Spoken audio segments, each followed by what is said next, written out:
अस्सलाम वालेकुम dear students, मैं हूं आपकी रिसोर्स पर्सन अतिया समर और ये है मेरा चैनल अतिया समर ऑफिशियल। जो लोग मुझे एजुकेशन एंड एंटरटेनमेंट चैनल पर फॉलो कर रहे थे वो अब मुझे इस चैनल पर फॉलो कर लें, सब्सक्राइब कर लें और अपने एजुकेशनल वीडियोस के लिए इस चैनल से जुड़े रहें। इम्पोर्टेंस ऑफ इवेलुएशन देखते हैं इम्तिहानों की।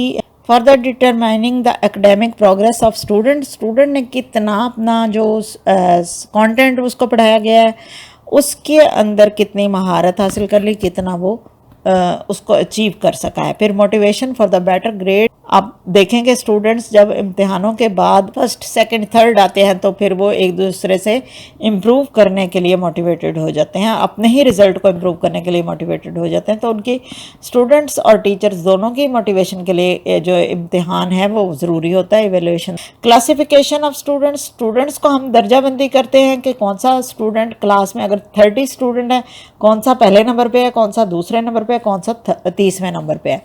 फिर है easy organization and development of the content.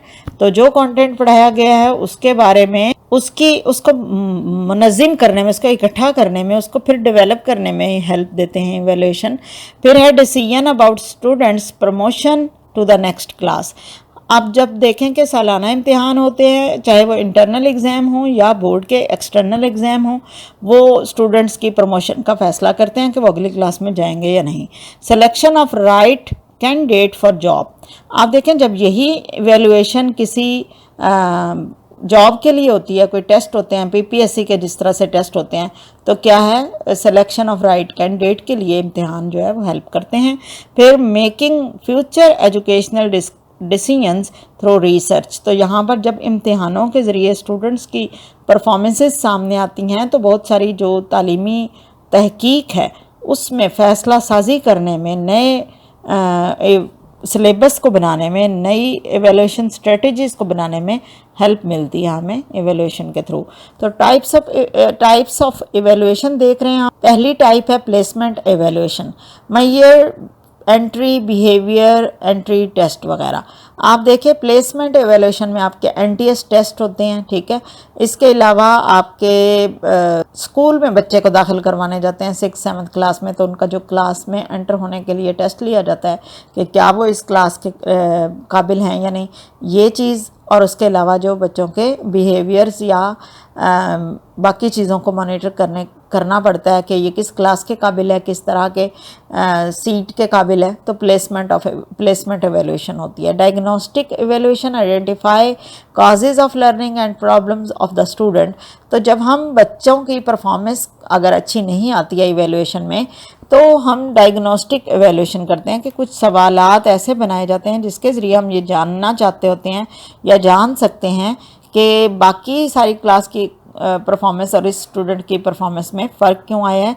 Overall class से टेस्ट लेके या फिर उसी बच्चे का टेस्ट लेकर डायग्नोस करते हैं उसके लर्निंग प्रॉब्लम। उसके बाद है formative evaluation, monitor learning progress during study class. यानी आप जैसे फॉर्मेटिव एवेल्यूएशन आप क्लास टेस्ट को भी कह सकते हैं, किसी चैप्टर के एंड पर आप टेस्ट ले लेते हैं पूरे चैप्टर का, या फिर आप सहमाई इम्तिहान ले लेते हैं, या फिर आप कोई भी वीकली टेस्ट ले लेते हैं, तो ये सारी फॉर्मेटिव एवेल्यूएशन कहलाएगी।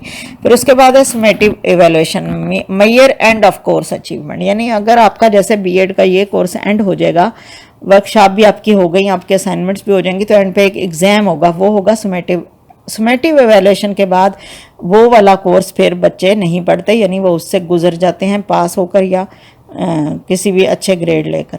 तो समेटिव हमेशा हम सालाना को कहेंगे, बोर्ड वाले पेपर्स को कहेंगे, एनुअल को कहेंगे, ऐसे इम्तिहान को कहेंगे जिसके बाद जो है वो स्टूडेंट की नेक्स्ट ग्रेड में या तो प्रमोशन हो जाएगी या फिर पता चल जाएगा कि वो इसी ग्रेड में अभी दोबारा इसको पढ़ना है। तो ये जो है वो समेटिव कहलाएगा। और फॉर्मेटिव जो है वो ड्यूरिंग क्लास भी हो सकता है, जैसे आप लोगों से कोई क्वेश्चन पूछ लिया जाए।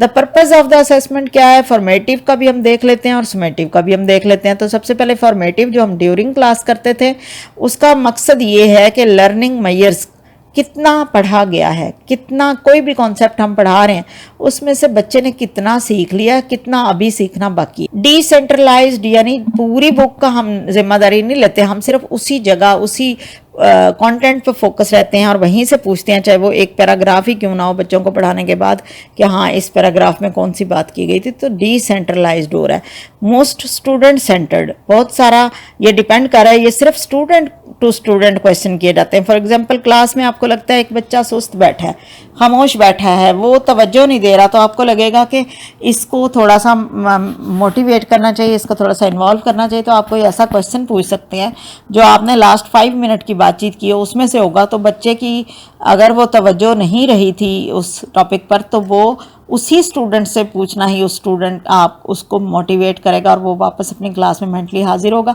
लेकिन बाकी सारे स्टूडेंट से आप वो क्वेश्चन नहीं कर सकते, क्योंकि अभी तो आप बातचीत पढ़ा रहे हैं और अभी तो वो बच्चे सुन रहे हैं।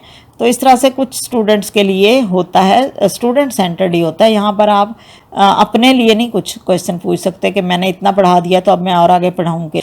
डायरेक्ट मेजर्स होते हैं, इसमें फ़ौरन और टीचर को कारकर्दगी पता चल जाती है कि स्टूडेंट की क्या कारकर्दगी रही है, उसको फ़ौरन क्वेश्चन आप ओरल भी पूछ सकते हैं इस दौरान फॉर्मेटिव में, और रिटर्न भी पूछ सकते हैं। साउंडेस्ट एविडेंस, जो भी एविडेंसेस वहाँ पर बच्चों की परफॉर्मेंस की सूरत में आते हैं वो बहुत वैलिड होते हैं कि हाँ वो ये कॉन्सेप्ट क्लियर कर चुके हैं, अब हम इनको अगले स्टेज पर ले जा सकते हैं। लीस्ट पब्लिक, ये लोगों तक, लोग इसमें बहुत सारे इन्वॉल्व नहीं होते, जस्ट वो टीचर और वो स्टूडेंट ही इन्वॉल्व होते हैं। समेटिव में आ जाएं तो अकाउंटेबिलिटी के लिए है, ये पहला जो हमने पढ़ा फॉर्मेटिव वो था इम्प्रूवमेंट के लिए।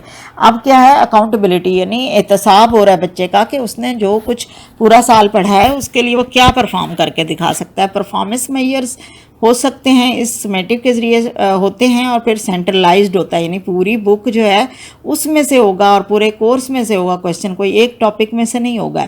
लीस्ट स्टूडेंट सेंटर्ड, यहाँ सिर्फ एक स्टूडेंट को हमने जज नहीं करना, इसलिए कोई एक स्टूडेंट सेंटर्ड नहीं होगा, ओवरऑल ये पूरी कोर्स रिलेटेड होगा और जनरल होगा। फिर उसके बाद है इनडायरेक्ट मेजर्स है, इसके ज़रिए हम डायरेक्ट मेजर कर रहे थे फॉर्मेटिव में कि स्टूडेंट की कितनी परफॉर्मेंस रही, और हम अब यहाँ पर इनडायरेक्टली मेजर कर रहे हैं क्योंकि हम पूरे कोर्स में से ले रहे हैं, तो हमें अंदाज़ा नहीं कि वो किस जगह पे वीक होगा और किस जगह पर स्ट्रांग होगा। फिर वीकेस्ट एविडेंसेस, यहाँ पर साउंड थे फॉर्मेटिव में कि हमें सॉलिड तरीके से पता होता था कि ये चीज़ जो है इसकी अच्छी नहीं है और ये चीज़ इसकी ये पॉइंट इसका क्लियर है। तो यहाँ पर क्या है वीक होते हैं, ये वाले जो सबूत हैं वो इतने सॉलिड नहीं है कि हम कह सकें कि हाँ स्टूडेंट फ़लाँ टॉपिक में बहुत अच्छा था फ़लाँ।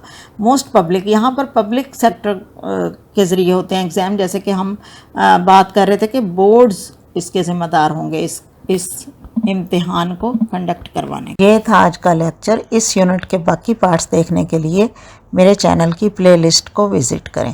Thank you. अल्लाह हाफिज़।